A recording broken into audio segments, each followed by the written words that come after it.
ça veut dire que le 21e siècle sera non pas chinois, mais africain. Bonjour Nicolas Barré. Bonjour Thomas. L'idée c'est quoi? C'est opération reconquête pour une France en perte d'influence en Afrique? Vous savez, l'enjeu est le suivant. On dit souvent que le 21e siècle sera chinois. En fait, il sera africain. La Chine va bientôt voir sa population culminer, puis vieillir et baisser. L'Afrique, c'est le contraire. De tous ces chiffres, il faut mettre une France qui perd de l'influence en Afrique, Nicolas. Alors, c'est ça, mais c'est en partie de notre faute. Les banques françaises, par exemple, ont beaucoup réduit la voilure, mais ça n'est pas perdu et loin de là. La France reste le pays d'accueil des étudiants africains, et quand on voit le potentiel de croissance du continent, eh bien, il faut surtout maintenir ce flux. Vouloir l'arrêter, c'est vraiment ne rien comprendre au sens de l'histoire. Donc oui, déroulons le tapis rouge. L'Afrique est un formidable réservoir de croissance pour nous. Ne nous trompons pas, le 21e siècle sera africain. L'Afrique, formidable réservoir de croissance, nous dit Nicolas Barré, directeur de la rédaction des Échos. Dans ce match-là, la France n'est pas en avance, mais rien n'est perdu. L'édito Écho revient demain à 8h10 sur Europe 1. Bonne journée, Nicolas. Dans ce match-là, la France n'est pas en avance, mais rien n'est perdu. Est-ce que vous discernez ce qui se joue dans les soubassements de la diplomatie internationale? C'est une compétition qui est engagée, et l'enjeu de cette compétition, c'est l'Afrique. Du fait du Covid-19, vous avez peut-être entendu que l'Europe allait débloquer une aide de 20 milliards d'euros pour l'Afrique, et la France a appelé à l'annulation de la dette africaine. On ne peut comprendre ces gestes en apparence généreux que si on les place dans le contexte de rivalité géopolitique qui oppose actuellement les grandes puissances et les puissances émergentes sur le terrain africain. Quand la France demande la suppression de la dette africaine, ce n'est pas par générosité envers les Africains. C'est parce que la dette africaine est détenue à 40% par la Chine. Et dans cette compétition, la Chine est l'obstacle principal.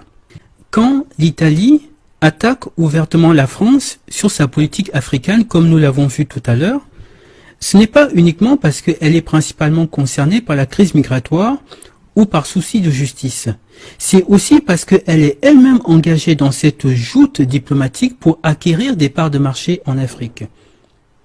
Et ces nations n'hésitent plus à sortir du conformisme diplomatique habituel pour s'envoyer ouvertement des invectives sur la question africaine. L'Italie accuse la France d'appauvrir l'Afrique, la France tacle la Chine sur la question de la dette, les États-Unis dénoncent les pratiques prédatrices de la Chine et de la Russie. Il faut donc comprendre que nous sommes à un tournant crucial de l'histoire. C'est l'avenir des nations qui se joue, et il se joue en Afrique. Que compte faire la France sur le plan diplomatique pour supplanter ses concurrents? Le Sénat français a publié un rapport qui édicte 70 mesures que la France doit prendre pour reconquérir l'Afrique. C'est un rapport de 500 pages, je l'ai lu en diagonale. Alors, le titre de ce rapport, c'est « L'Afrique est notre avenir ». Alors d'abord, je trouve un peu cocasse que le Sénat de la République française publie un rapport titré « L'Afrique est notre avenir ». Donc, comme je le disais, ce rapport met en évidence 70 mesures qui doivent être prises par la France pour supplanter ses concurrents sur le terrain africain. Il y a plusieurs mesures intéressantes, j'en ai relevé deux notamment. Par exemple, en page 392, on a l'intertitre « Tenir un autre discours sur l'Afrique ». Les sénateurs expliquent que le discours qui est tenu sur l'Afrique est souvent un discours misérabiliste qui ne correspond pas à la réalité d'aujourd'hui. Et qu'il faudrait maintenant changer ce discours et rappeler que ce n'est pas seulement l'Afrique qui a besoin de la France, c'est aussi la France qui a besoin de l'Afrique. Et que ça doit être maintenant dit. Il s'agit de quitter le vieux récit sur une Afrique du passé et de susciter, selon l'expression plusieurs fois évoquée, un besoin d'Afrique qui soit le pendant d'une demande de France. L'amélioration de l'image et de la connaissance de l'Afrique doit s'inscrire dans le long terme et s'appuyer sur une recherche universitaire de qualité sur l'Afrique. Pour faire face à ces défis, la diplomatie française, en premier lieu, doit pouvoir produire un nouveau discours sur la relation de la France à l'Afrique. Les enquêtes sur l'image de la France en Afrique sur la décennie montrent une dégradation sensible. Donc ils expliquent là que l'image de la France en Afrique est de plus en plus mauvaise, et c'est en partie à cause de la manière dont l'Afrique est souvent présentée dans la société française. Une mesure très significative apparaît en page 399 sous l'intertitre « S'émanciper du passé ». Les sénateurs expliquent qu'il y a en Afrique, y compris chez les jeunes, de la rancœur vis-à-vis de la France à cause de son passé esclavagiste et colonial, et que ça, c'est un handicap majeur pour la France. Effectivement, ils sont lucides. Mais l'Europe a un handicap extrêmement lourd, c'est celui du passé colonialiste, que ce soit pour l'Allemagne, pour l'Angleterre ou pour la France. Donc, qu'est-ce qu'ils disent? Ils disent ici, la relation franco-africaine reste lestée du poids d'un passé mal assumé. Le rejet dont la France est parfois l'objet, notamment dans les couches les plus jeunes de la population africaine, tire argument de sa responsabilité dans les pages les plus sombres de l'histoire de l'Afrique. L'esclavage qu'il a saigné de ses forces vives alors qu'elle constituait encore un continent sous-peuplé, la colonisation qui marqua son entrée traumatisante dans la modernité tout en l'enserrant dans ses frontières, dans des frontières qu'elle n'avait pas choisies. La décolonisation dont on néglige qu'elle fut en Afrique subsaharienne, émaillée de massacres aujourd'hui oubliés. Donc le Sénat reconnaît ici que la France a commis des crimes dans ces colonies, cite 3 exemples ici, avec 3 petits points, montrant que des massacres, il y en a quand même eu pas mal. Alors par exemple ici, le Cameroun en 1955, et de quoi s'agit-il? Il s'agit du massacre de Messa. C'est-à-dire qu'un colon français avait tué un jeune adolescent camerounais, c'était un crime gratuit, sans doute raciste, et 3 jours plus tard, des centaines ou des milliers de citoyens camerounais, on ne sait pas trop, se sont rassemblés devant l'hôpital pour exiger qu'on leur rende le corps de cet adolescent. Mais les colons français ne voulaient pas rendre le corps. Donc, comme la foule refusait de se disperser, ils ont fait appel à l'armée française, et l'armée française a tiré dans le tas, et ça a été un véritable carnage. Il y a eu énormément de morts. Donc là, le Sénat dit, cette histoire est peu et mal connue dans la société française. Certains événements douloureux dans lesquels notre pays n'a pas eu le beau rôle font encore débat et ne sont pas entrés dans l'histoire officielle, si tant est que ce terme ait un sens. Effectivement, les massacres que la France a commis sur le sol africain, effectivement, ces massacres-là n'apparaissent pas dans les livres d'histoire français.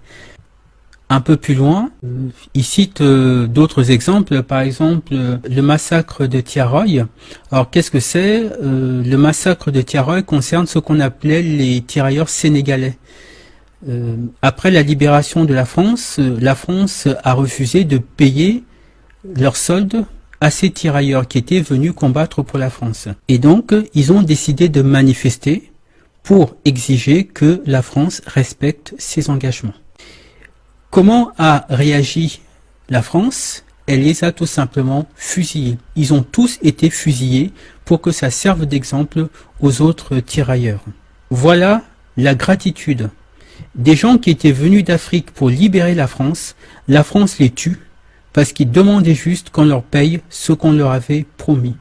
Voilà le véritable visage de ce pays qu'on appelle la France, et évidemment ces récits ne se trouvent pas dans les livres d'histoire. Et donc, les sénateurs disent qu'il faut solder ce passé, et pour cela, ils proposent que l'histoire soit réécrite, que l'histoire de l'Afrique soit réécrite, écrite conjointement par des historiens français et des historiens africains, afin que toutes les vérités soient dites et que la France et l'Afrique puissent repartir sur de nouvelles bases. Voilà, ils disent ici par exemple, c'est pourquoi il convient de régler ces contentieux qui empoisonnent la relation et solder le passé par une mise en récit commune de cette histoire partagée. Voilà. Donc ils proposent un livre d'histoire franco-africain. François Mitterrand d'ailleurs lui-même avait évoqué une telle chose en 1957. C'est pourquoi je crois que la France, notre pays, malgré d'admirables réalisations, n'a pas su à temps, dans ses institutions et dans sa politique, prévoir et s'adapter.